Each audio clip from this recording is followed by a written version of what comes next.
Today topic is the optical encoder, and by name optical encoder means here optical sources and optical detector are used, and this is the digital transducer, means digital output are produced, and the circuitry consists of the disk having the different slots and having the optical window where the lights can be passed.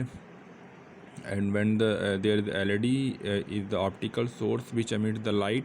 When this light is passed through the any slots, then a detector which is used to detect the light and convert it into the electrical signal, and further squaring circuit are used and which generate the digital output.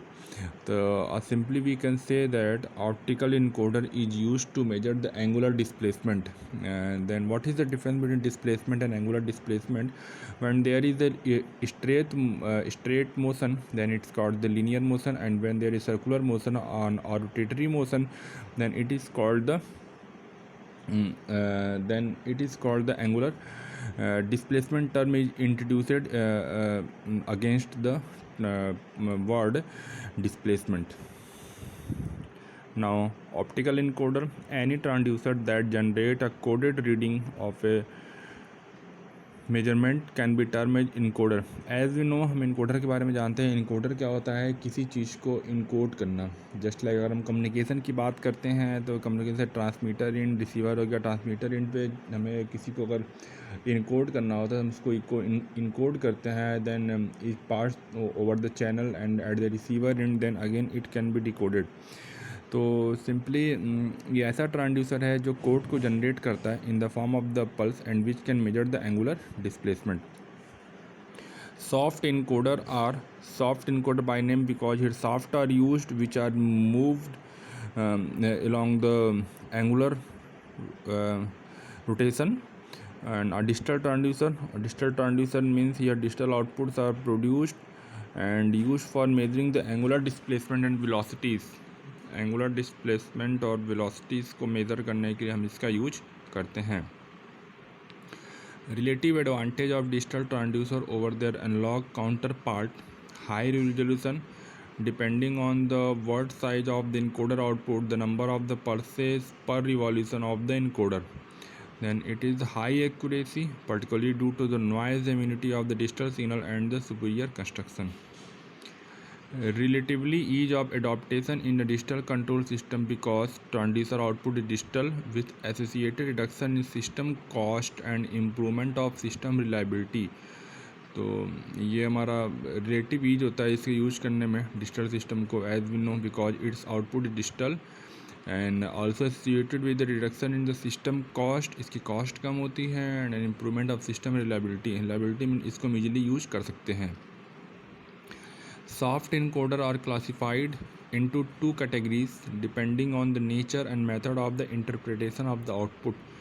तो जो soft encoder होता है हमारे two types होते हैं. वो depend करता है कि हमारा उसका आउटपुट का नेचर कैसा है एंड किस तरीके से आउटपुट को आप इंटरप्रेट कर रहे हैं. And first one is the incremental encoder and second one is the absolute encoder. Now first, incremental encoder. Output is the pulse signal that generated when the transducer disk rotate as a result of the motion that is being measured. तो हमारा जो है pulse output जो generate होता है, generated when the transducer disc, जैसे मैं जो पहला फिगर में दिखाया था, जब वो रोटेट करता है उसमें नंबर ऑफ स्लॉट्स आपके बने हुए हैं. तो जब आपका लाइट उस ऑप्टिकल विंडो से पास करेगा then we get the output. And when the digital output having value 0 when the light can't pass through the slot. तो आप कह सकते हैं कि हम यहाँ पे एंगुलर डिस्प्लेसमेंट को यहाँ पे मेज़र कर सकते हैं. By counting pulses, by timing the pulses width using the clock signal, both angular displacement and angular velocity can be determined. तो हमारे जो पल्स जनरेट होते हैं और जो पल्स के विड्थ को मेज़र करके हम दोनों quantity that is angular displacement और एंगुलर वेलोसिटी दोनों का मेज़र कर सकते हैं. Displacement however is obtained with respect to some reference point on the disc.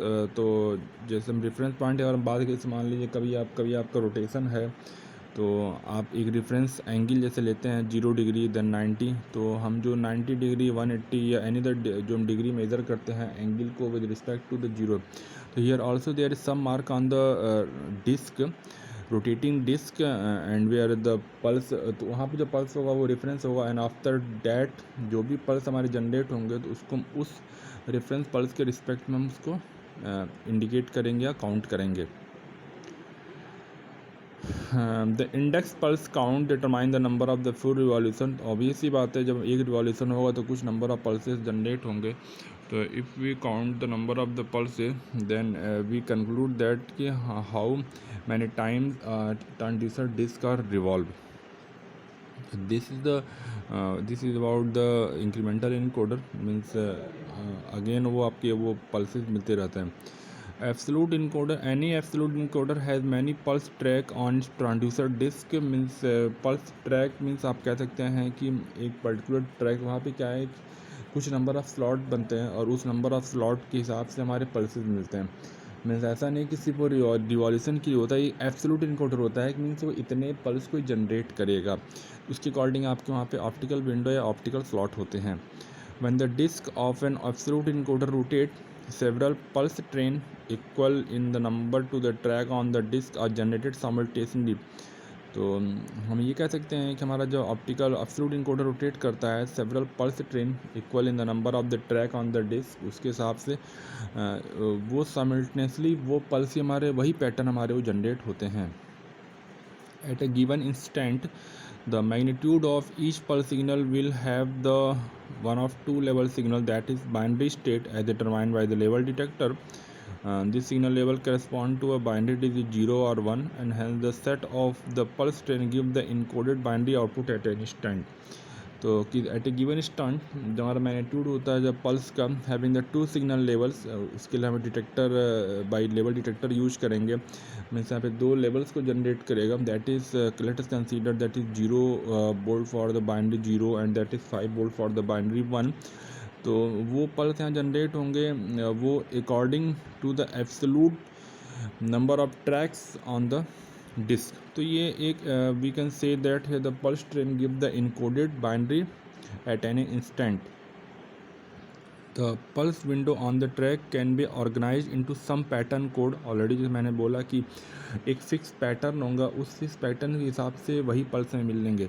तो कभी भी अगर आपने उस पल्स को अगर आपने देखा तो आप ये कह सकते हैं कि ये एब्सोल्यूट इनकोडर का पल्स है और ये उस एब्सोल्यूट इनकोडर का वो पल्स फिक्स होगा। So that each of these binary number correspond to angular position of the encoder disk at the time when the particular binary number detected। तो हम ये कह सकते हैं कि जब एक कोड जनरेट होगा corresponding to the transducer disk which give the angular position of the encoder disk at a time when the particular binary number detected। तो रोटेशन के हिसाब से वो पल्स होते हैं, उसके हिसाब से कोड होंगे। तो अगर आपको वो कोड होगा तो हमें पता होगा ये पल्स होगा, जब ये पल्स होगा तो वो हमारे बाइनरी नंबर डिटेक्ट करेगा। Pulse voltage can be made compatible with some form of digital logic. तो हमारे जो पल्स वोल्टेज होते हैं वो कंपेटेबल होते हैं, मीन्स जो डिजिटल आईसी होती हैं that is TTL, that is transistor logic, इसके बिहार पे हम कंपेटेबल इसको बनाते हैं। Direct digital read out of the angular position is possible. तो हम डायरेक्ट हमारे डिजिटल एंगुलर पोजीशन को फाइंड करने के लिए हम इसका हम यूज करते हैं। Then absolute encoder are commonly use to measure the fraction of the revolution. तो एब्सोल्यूट इनकोडर के हेल्प से हम यहाँ पे रिवॉल्यूशन को फ्रैक्शन को मेजर कर सकते हैं। लेट अस कंसीडर अगर आप एक सर्कुलर डिस्क अगर उसको 4 क्वाड्रेंट में अगर हम डिवाइड करें, that is first quadrant from 0 to 90 degree, the 90 to 80 is the second quadrant, and 180 to 270 third, and 270 to 360 is the fourth quadrant। तो अगर हम क्वाड्रेंट के बिहार पर अगर हम बात करेंगे तो मीन्स तो हम यहाँ पे फ्रैक्शन और रिवॉल्यूशन को मेज़र कर सकते हैं उससे ऑप्टिकल एब्सोल्यूट इनकोडर के हिसाब से। However, complete revolution can be measured using the additional track that generate the index pulse as in the case of the incremental encoder। तो कंप्लीट रिवॉल्यूशन को मेज़र करने के लिए हम एक एडिशनल ट्रैक्स बनाते हैं which generate the index pulse and in case of the incremental encoder. Then signal generation can be accomplish by using any of the 4 techniques. तो सिग्नल को जनरेट करने के लिए आपके 4 टेक्निक्स हैं, that is first one is the optical sensor method, and second is the sliding contact electrical conducting method, and then next is the magnetic saturation reluctance method, and that next one is the proximity sensor method। तो method of signal interpretation and processing is same for the all 4 type of the signal generation. तो जो method है signal को interpret करने का और processing करने का वो चारों केसेस में आपके सेम होंगे। तो this is all about the optical encoder.